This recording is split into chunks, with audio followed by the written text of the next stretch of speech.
AP deputy CM Pavan Kalyan కీలక నిర్ణయం తీసుకున్నారు. నంద్యాల జిల్లా నందికొట్కూరు మండలంలోని కొనిదెల గ్రామ అభివృద్ధి కోసం 50 లక్షలు ప్రకటించారు. పవన్ కళ్యాణ్ ఇవాళ ఉమ్మడి కర్నూలు జిల్లా పూడిచెర్లలో ఫామ్ ఫండ్స్ కు శంకుస్థాపన చేశారు. ఈ సందర్భంగా ప్రకటన చేశారు. కాగా పవన్ కళ్యాణ్ ఇంటి పేరు కొనిదెల అని తెలిసిందే. అయితే పవన్ ఇంటి పేరుకు ఈ కొనిదెల గ్రామానికి సంబంధం లేదు. పవన్ స్వస్థలం ఈ కొనిదెల గ్రామం కాదు. అయినప్పటికీ కొనిదెల పరిస్థితి గురించి సర్పంచ్ ద్వారా తెలుసుకున్న పవన్ కళ్యాణ్ ఈ ఊరిని దత్తత తీసుకున్నారు. తన సొంత ట్రస్ట్ నుండి 50 లక్షల నిధుల్ని ఈ గ్రామానికి కేటాయించారు. ఎమ్మెల్యేతో మాట్లాడి కొనిదెల గ్రామానికి ఏం అవసరమో అవన్నీ చేస్తామని అధికారులకు చెప్పి ప్రభుత్వ పథకాలన్నీ ఈ ఊరి ప్రజలకు అందేలా చూస్తామని పవన్ కళ్యాణ్ ఇవాళ హామీ ఇచ్చారు. గ్రామంలో చేయాల్సిన పనులకు సంబంధించి ప్రణాళిక సిద్ధం చేయాలని అధికారులను ఆదేశించారు. త్వరలోనే కొనిదెల గ్రామంలో పర్యటిస్తామని తెలిపారు. ఎమ్మెల్యే గారు చెప్పినట్టు ఇందాక నందికొట్కూరు ఎమ్మెల్యే గారు చెప్పినట్టుగా ఇక్కడ వేదిక పైన అందరికీ కూడా ఆ కొనిదెల గ్రామంతో చాలా కనెక్ట్ అయింది. ఒకప్పుడు నేను దాన్ని దత్తత తీసుకుంటానని చెప్పాను. నేను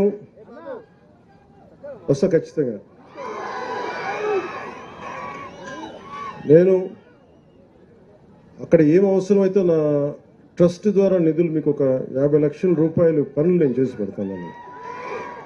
అలా కాకుండా మిగతా పథకాల ద్వారా ఏవైతే ఉన్నాయో అది కూడా నేను ఉన్నతాధికారులతో మాట్లాడి మీకు ఏమైతే అవసరమో మనకి కొనిదెల గ్రామాలు నాకు అలా చెప్పి అది ఒకటి ప్రత్యేకమని కాదు, మన గ్రామాలన్నీ ప్రతిదీ పేరు పేరున నాకు చాలా చాలా ఇష్టం, నాకు అన్ని గౌరవిస్తాను.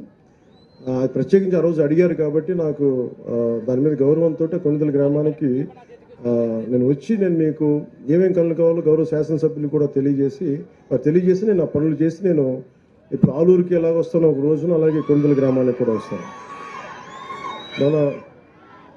మన నియోజకవర్గం మన కర్నూలు ఉమ్మడి కర్నూలు జిల్లా కావచ్చు అన్నీ కూడా ప్రత్యేకించి నేను పర్యటించి ఏ సమస్య రాబోయే కాలంలో పర్యటించి ప్రతి నియోజకవర్గం పర్యటిస్తాను. మీ దగ్గర నుంచి నేను మొన్న కూడా చెప్పాను ఒక